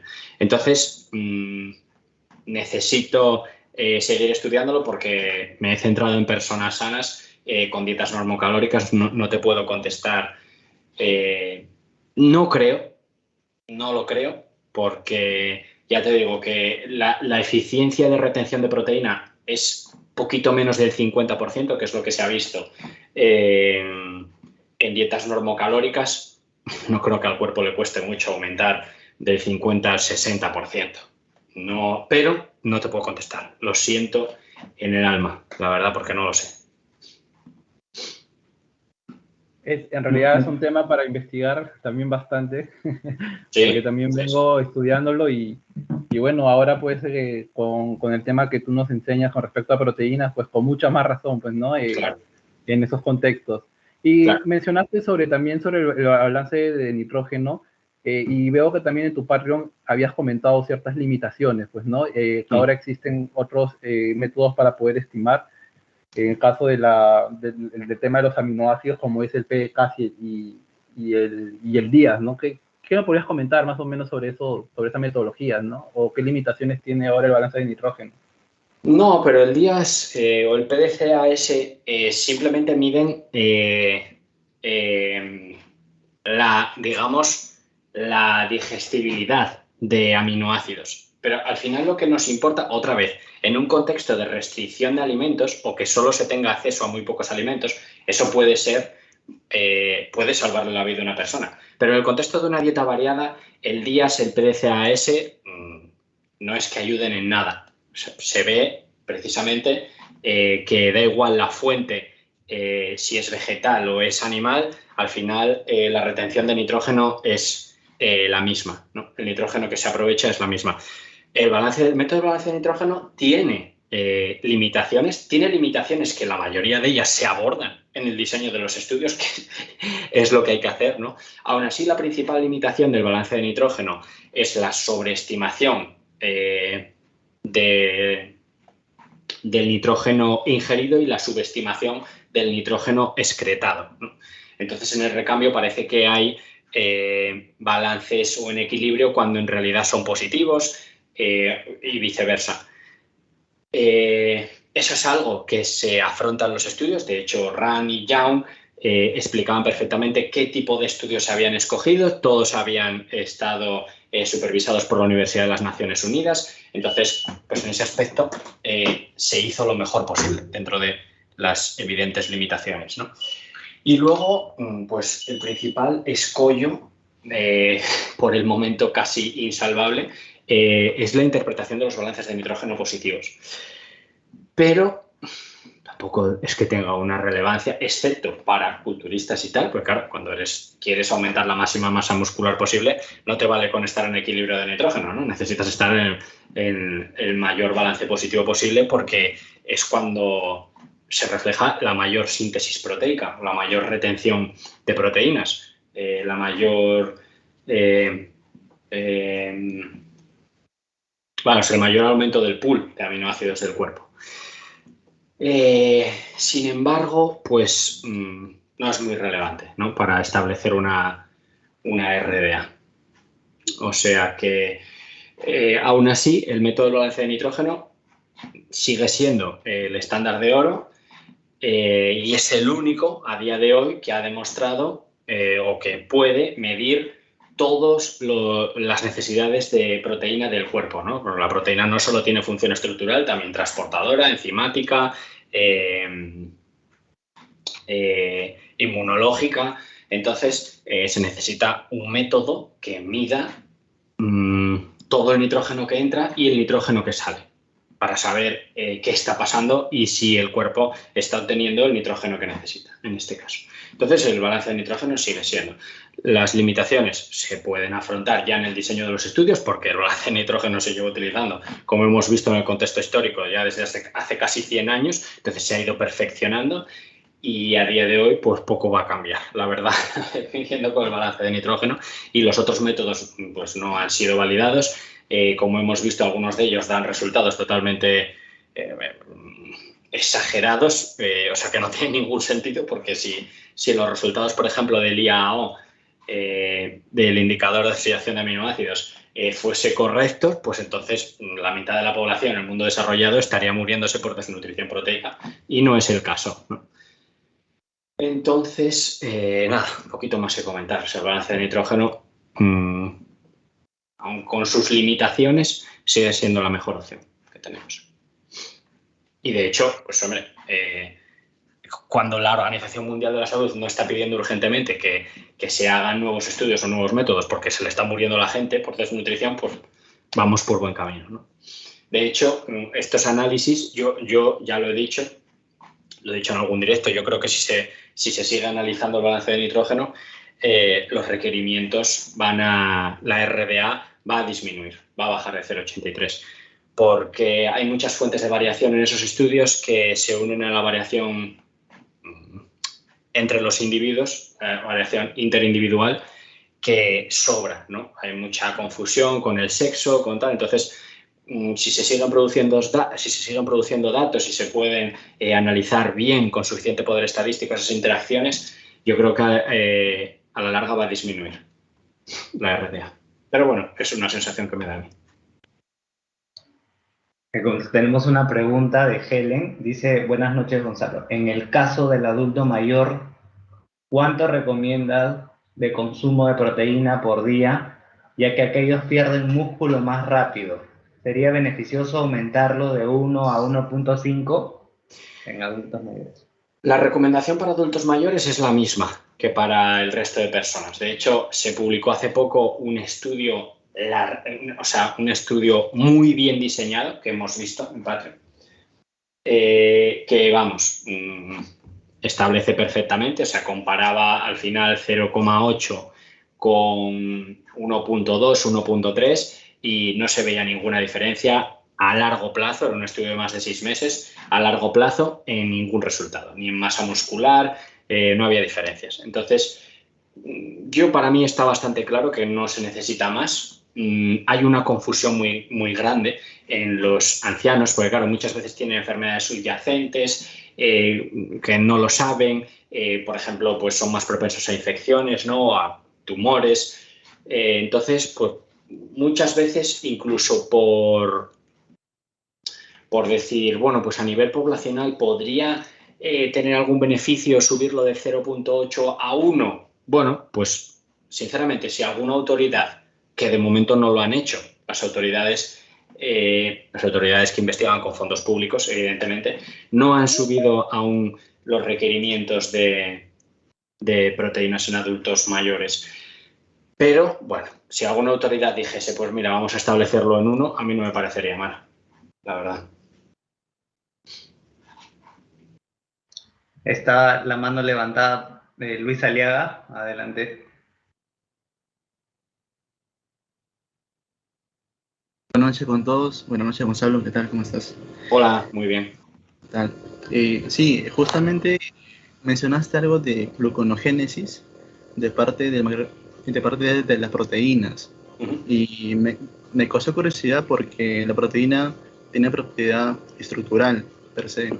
¿Y en qué contexto lo habías dicho? La proteína tiene varias funciones. Tiene función estructural, tiene función transportadora, enzimática, inmunológica y también puede proveer energía, la proteína. Entonces, hablaba del contexto de restricción calórica, que es lo que me habían preguntado. Digo que puede ser, yo no digo que ocurra ni que no ocurra, no lo sé. Ya he dicho que es un tema que tengo que investigar y simplemente me refería a que puede que podría ser, o sea, de todos los escenarios en los que yo me planteo, bueno, en cuáles sería correcto en personas sanas aumentar la RDA, pues quizás pudiera ser en restricción calórica simplemente por eso, ¿no? De hecho, se ve que en dietas hipercalóricas, o sea, hay una interacción clarísima entre la ingesta energética y las necesidades de proteínas. En dietas hipercalóricas, las necesidades de proteínas llegan incluso a la mitad con dietas con 400 calorías de superávit. O sea, estamos hablando de que hay estudios en los que se ha visto individuos en balance de nitrógeno con 0,40, 0,41. Y es precisamente lo que comentan los autores, es que puede ser por eso, precisamente, porque no se necesite las proteínas como fuente energética, ¿no? Claro, entiendo. Bueno, por otra parte, llevando de la mano todo eso de las proteínas, por ejemplo, que estaba leyendo yo en tu Patreon de la campana de Gauss, mencionaste era como 3 rubros. Me parece la necesidad estimada de proteínas, la otra ¿3 qué, perdón? La necesidad estimada promedio, con 0.66 me parece, y la otra es la cantidad diaria recomendada con 0.8 y una última que no recuerdo, que es cerca a 1. Por ejemplo, esa campana de Gauss, ¿qué es lo que en sí que quiere comentar? Porque lo estaba leyendo y como que dije, si es que de repente a la población se le da menos proteínas, pues puede que haya cierta desnutrición, ¿sí? Pero si se le da más proteínas, puede que pues se pierda, ¿cómo se dice?, millones de dólares, ¿no? Porque se gasta proteína como que, por así decirlo, en vano. Entonces quería como que dilucidar eso más o menos, ¿no? Del 0.8. No entiendo muy bien la pregunta, no obstante, esa distribución es una distribución, bueno, se hizo una transformación, como se puede ver en el estudio, porque al hacer los interceptos o al calcular los interceptos con bueno, algunas personas se perderán con esto, pero bueno, básicamente para establecer la RDA, lo que hicieron los autores del metaanálisis, William Rand y Young, fue con estudios donde había de 3 a 6 mediciones por participante con distintos niveles de ingesta de proteína, hacían líneas de regresión, o sea, hacían una regresión lineal, calculaban esa línea y calculaban dónde esa línea se cortaba con el equilibrio de nitrógeno, que es el balance 0, ¿no? Entonces, con 225 participantes, hicieron 225 líneas, hicieron una distribución con los interceptos de todas esas líneas. Esa distribución estaba sesgada hacia la derecha, entonces la transformaron logarítmicamente para que fuera una distribución normal y poder trabajar con ella, porque si no, no se puede, ¿no? Ni desviación estándar ni nada. Entonces, separaron las fuentes de variación y al separar las fuentes de variación, pues separaron la variación dentro de los estudios y la variación entre los estudios. La variación dentro de los estudios estaba formada por la variación dentro de los individuos y la variación entre los individuos. Con un análisis de la varianza, hicieron la partición de esas variaciones y se quedaron solo con la variación entre los individuos. Con esa variación entre individuos se hizo una distribución, porque arrojaba un coeficiente de variación de 0.12, hicieron una distribución y evidentemente ellos querían cubrir los requerimientos del aproximadamente el 97,5% de la población, que eso son 1,96 desviaciones estándar por encima de la media. Entonces utilizaron pues, el coeficiente de variación, la desviación estándar, lo multiplicaron por 2 y de 0,66 por 1,24 pues da 0,83, ¿no? Y entonces eso se hace para cubrir los requerimientos del 97,5% de la población. Es decir, la gran mayoría de la población, consumiendo 0,8, está consumiendo más proteínas de las que necesita. Pero así se aseguran de que prácticamente nadie se quede sin los requerimientos suficientes de proteína. Que, bueno, lo dicho, debido al error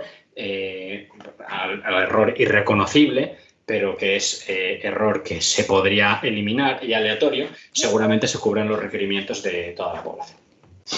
Genial, genial. Sí, eso justo como que quería aclararlo, porque no sabía por qué, ¿no? De todo yo, ¿no? Y una última pregunta, por favor. El tema de, había también, en una parte de Patreon había como que un científico, ¿no? Bueno, Stuart Phillips, que fue subvencionado por la empresa del huevo, empresas lácteas. Eso no quiere decir que, o sea, que netamente así esté vinculado con conflicto de interés, sus estudios sean sacados o no. No, para nada. Lo que pasa es que al principio de todo de Patreon, no sé si lo viste o lo recuerdas, no sé si llevas mucho tiempo, ¿no? Al principio de todo, pero en uno de los primeros posts, vimos el contexto de cómo se mueve la nutrición y vimos una revisión que es histórica, publicada en The Lancet, o en JAMA, bueno, no me acuerdo en qué revista había sido publicada, que decía, o sea, nos daba una herramienta buenísima para poder decidir cuando veíamos controversias, ¿no? Siempre que hay una controversia en las recomendaciones para la población, hay una controversia entre investigaciones financiadas por fondos públicos y por autoridades que están autorizadas a establecer esos requerimientos con otros cuerpos de investigación que tengan relaciones con la industria, siempre podemos rechazar las relaciones con la industria. Sin embargo, si te das cuenta, yo lo que hice fue desmenuzar completamente esa revisión de Stuart Phillips. Al final, pues es, ¿por qué utiliza y por qué tergiversa lo que dice Lyon? Porque hemos visto todas esas tergiversaciones, todos esos errores. Al final, pues podemos decir, bueno, pues mira, una de las explicaciones es que trabaja para la industria. Pero eso al final es irrelevante, es simplemente anecdótico. Vale, Gonzalo, muchas gracias. Nada, a ti. Sí, bueno, también como para añadir un poco a la pregunta de Luis, yo recuerdo que te has tomado muchísimas horas prácticamente desglosando el estudio y bueno, incluso había uno muy conocido que lo citan mucho que no tenía grupo control, entonces fue muy interesante cómo en ese directo desglosamos todo, ¿no? Sobre ese paper, fue muy interesante. Bien, vamos a estar terminando ya con la proteína, ¿sí? Y bueno, vamos a pasar a un par de preguntas respecto a ciencia. De hecho, acá hay muchos licenciados que se hacen la pregunta, ¿no? Bueno, está más adelante, de cómo es, y ya la has respondido, ¿no? Pero quisieran saber cómo se identifica un estudio de calidad, ¿no? Cómo alguien, un estudiante o un profesional, ¿no? O cualquier persona, ¿cómo puede identificar realmente un estudio de calidad? Buena pregunta. Buena pregunta. Depende. Es que no hay una respuesta que englobe todo. O sea, no se puede dar una respuesta sola a cómo identificar un estudio de calidad. Pues hombre, lo primero de todo que esté publicado en una revista revisada por pares, ¿no? Que sea una revista... Es que, bueno, ni aún así. Hay que mirar que el estudio esté registrado, que tenga un protocolo. Digamos que esos son puntos bastante a favor ya. Después, pues, leyendo el estudio. Si es que el estudio hay que leerlo. No hay nada mágico. Tienes que leer el estudio desde la primera frase hasta la última frase, sin saltarte absolutamente nada. Después necesitas conocer pues las preguntas a las que tienes que responder. ¿Cuál fue la observación de los autores? ¿Cuál es la hipótesis que plantean? ¿Cómo contestan esa hipótesis? ¿Qué método utilizan?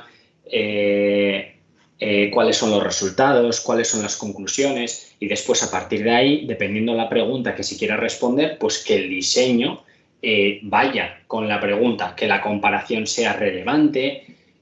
Es que al final los estudios hay que leerlos. Y como bien ha dicho Óscar, yo si me pongo a analizar 2 estudios, me tiro 2 días. O sea, me puedo tirar 20 horas, porque hay que leerlo, hay que verificar las fuentes, hay que... o sea, no hay ninguna fórmula mágica. De hecho, en Patreon llevamos ya casi 1.300 páginas de información. Si fuera como decir qué miro y ya está, pues depende de muchísimas cosas. Depende de la pregunta que quiera contestar, depende del diseño, depende de tantísimas cosas, depende de los métodos, depende del análisis estadístico, depende al final de muchas. No puedo, lo siento, no sé qué contestar. Ojalá pudiera. Sí, es una pregunta muy compleja. Y bueno, también me hicieron la pregunta para que te la diga, ¿no? Acá dentro de la clasificación de la mejor evidencia, de hecho, siempre hablan, ¿no? Principalmente aquellos que no han estudiado, ¿no? Sobre la pirámide de evidencia, ¿no? Siempre dicen, pues, no, a veces te sacan un metaanálisis y te dicen, no, es un estudio de estudios, ¿no? Entonces le gana a todos, ¿no? No sé si claro, tú has comentado, ¿no? ¿Qué es lo que piensas tú de esta pirámide de evidencia? Hombre, pues las personas que estéis en Patreon ya sabéis perfectamente qué pienso, y ya no es qué pienso, es sentido común, ¿no? Es terrible. Esa pirámide de la evidencia es terrible. No, los estudios tienen que estar bien diseñados, bien conducidos y ser transparentes. Cada diseño contesta a una cosa. Es cierto que, por ejemplo, si hay que hacer estudios metabólicos de custodia, que son estudios muy caros, con recursos muy limitados, y se hace un metaanálisis con ellos, pues mejor, más potencia estadística tiene. Pero ya está, o sea, el metaanálisis es un método estadístico, y ningún método estadístico que se haya inventado jamás puede contrarrestar un mal diseño de un estudio. Entonces, los estudios, da igual el diseño, tienen que estar bien producidos, bien supervisados y ser transparentes. No, ni metaanálisis, ni RCTs, ni observacionales, ni casos y controles. No hay jerarquía, Depende de la pregunta que quieras contestar, pues un diseño u otro. Sin más. Puedes hacer un metaanálisis de estudios que tengan comparaciones irrelevantes y lo único que obtienes pues es un carro de caca, con perdón. Si un estudio es irrelevante, un metaanálisis de estudios irrelevantes es irrelevante elevado a 10, ¿no?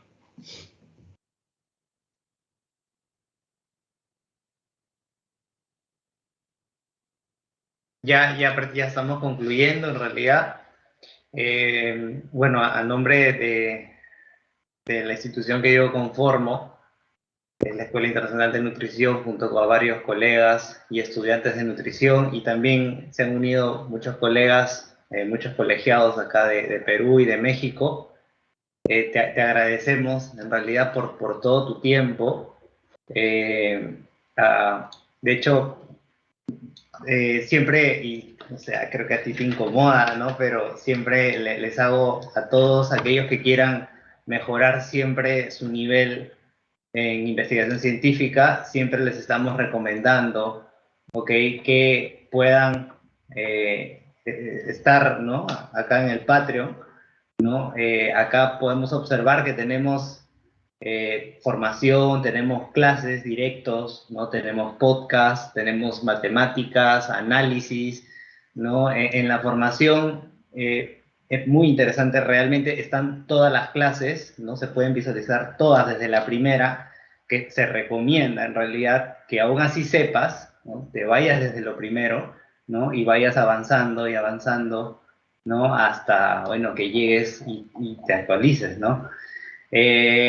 Acá también observamos todas las clases que han sido grabadas, todos los directos de Gonzalo, todos, ¿no? Y hablando de la formación, ¿no? Él resuelve todas las preguntas, ninguna se queda al aire, ¿sí? Y todas son pues acá ¿no? Se ven todos los contextos, él responde también todas las preguntas que se hacen, ¿no? Si en caso lo necesiten, ¿no? Y en fin, también tenemos un área, ¿no?, de análisis muy, muy enriquecedor realmente. Tenemos, de hecho, un debate con un cardiólogo muy, muy intenso en realidad. Ya ahí se los dejo para que lo puedan. Eso está en privado, por supuesto. Es un debate de 3 horas, ¿no? Y es un cardiólogo reconocido, ¿no? Pero bueno, ahí pueden verlo cuando ingresen también. Y de hecho hay muchísimos conceptos, ¿no? Regresión a la media, hay incluso tu hermano Gonzalo, que es un excelente profesional, si no me equivoco, trabaja en una de las revistas más importantes de ciencia en el mundo, también ha dictado clases aquí en Patreon. O sea, en realidad es un privilegio, ¿no? Y bueno, están todos invitados.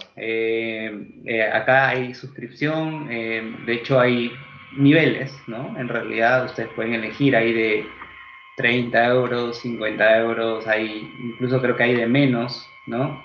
Y esta formación es por un mes, ¿no? O sea, se hace el pago y tienen acceso a todo, a la formación, a las clases, al podcast, ¿no? Y bueno, yo les puedo decir que las personas que en Perú, que yo admiro con más nivel en investigación, están en Patreon, ¿no? Ya he comentado, muchos acá conocen a Nutri3B, NutriGames, ¿no? Sin ir muy lejos también, acá tenemos al licenciado Luis Aliaga, Brian Hoyos, tienen muy buen nivel también en investigación, pero en realidad todos ellos, y no es por hacer ningún cherry ni nada, la mayoría de ellos está en Patreon, ¿no? Aquellos que yo veo que se fijan en la metodología, que están viendo, ¿no?, todos los aspectos, porque es un arte en realidad, ¿no? Tener en cuenta tantos aspectos a la hora de leer un estudio, que no es fácil, ¿no? Como ha dicho Gonzalo, requiere de horas de estudio. Uno se da cuenta el razonamiento que tiene a la hora de expresarse, a la hora de sustentar, porque una cosa es saber y otra cosa es sustentarlo, ¿no? Y dar tu postura y bueno, más que todo la postura de las entidades, ¿no? Bueno. Bien, entonces los invitamos, ¿sí?, a formar parte del Patreon y bueno, en realidad, nuevamente, Gonzalo, te agradecemos por todo tu tiempo, por todo lo que nos has venido enseñando. Muchos de nosotros, yo a veces te comento que ya utilizan tu lenguaje, ¿no? Siempre viene una persona, un médico, ¿no?, o un profesional de nutrición, y nos dicen, este alimento es malo. Entonces uno ya sabe, ¿no?, dentro de su cerebro, malo, ¿no? O sea, se compara con algo, o bajo qué contexto, ¿no? O cuando hablan de algún tema sobre X, ¿no? Vamos de repente a estudios públicos de la IOM, ¿no?, o de la EFSA, ¿no?, que son estudios con mayor validez, tienen estudios mejor realizados que otros, aunque otros también pueden ser. Entonces tenemos ya incluso hasta los criterios de Bradford Hill, ¿no? Los 9 criterios, yo personalmente y muchos de nosotros hemos empezado a estudiar uno por uno: especificidad, verisimilitud biológica, bueno, todos, ¿no?, porque son necesarios para el profesional de nutrición. Entonces, bueno, ahí entran a Patreon, ¿no? Los que están interesados entran a Patreon, escriben ahí Patreon y ponen ahí BG Gonzalo y pueden inscribirse, ¿sí? Y bien, a nombre de todos, no sé si alguien más, Brian, de repente, el licenciado Luis, quisieran comentar. Adelante. Oscar, también para que hacer la invitación pues a los que están, los que se han quedado hasta ahora, ¿no? Para que puedan conocer la página de la escuela en Instagram. Ah, sí, bien, gracias. Sí. Ajá. Sí, bueno, también te comentamos, Gonzalo, que nosotros también tenemos un grupo de investigación y en base, por supuesto, la mayoría de nosotros estamos ahí aprendiendo también con tu Patreon y estamos tratando de alguna manera de crear posts, ¿no?, con investigación fuerte, ¿no? La última que hemos sacado es sobre la sangrecita, fue muy controversial. Y bueno, se llama Escuela Internacional ENUT en Instagram. Y también pueden seguir a Gonzalo también.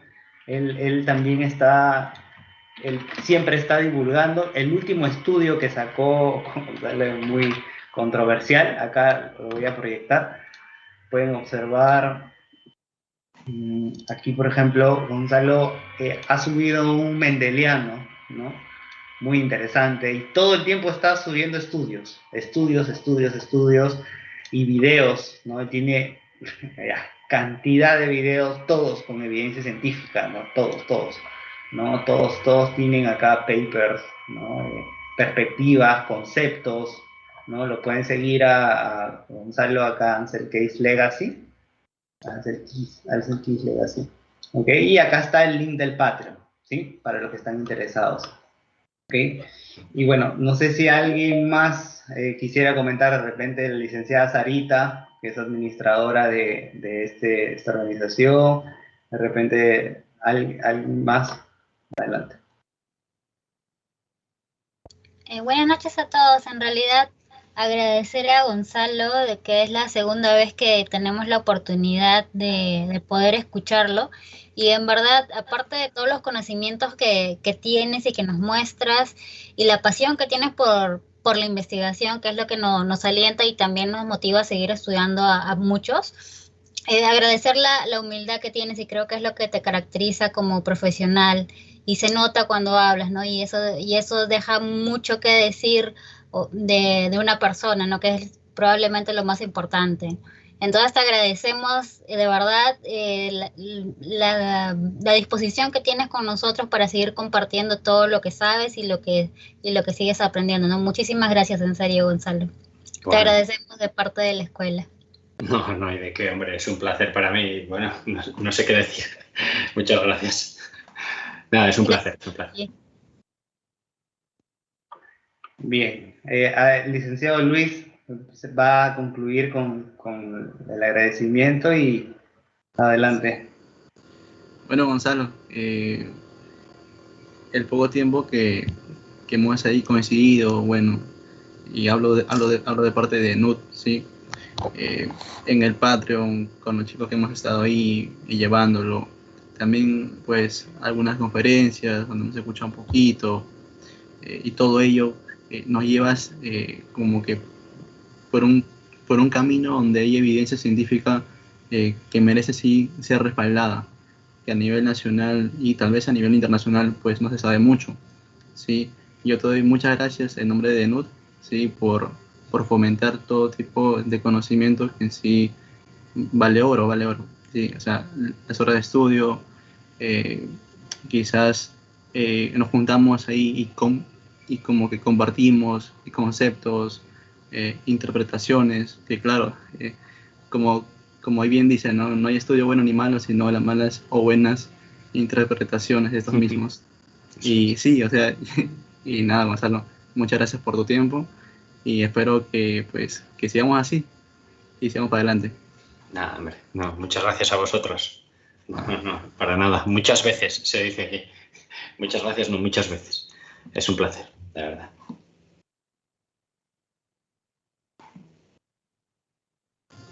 Oscar, ¿estás ahí?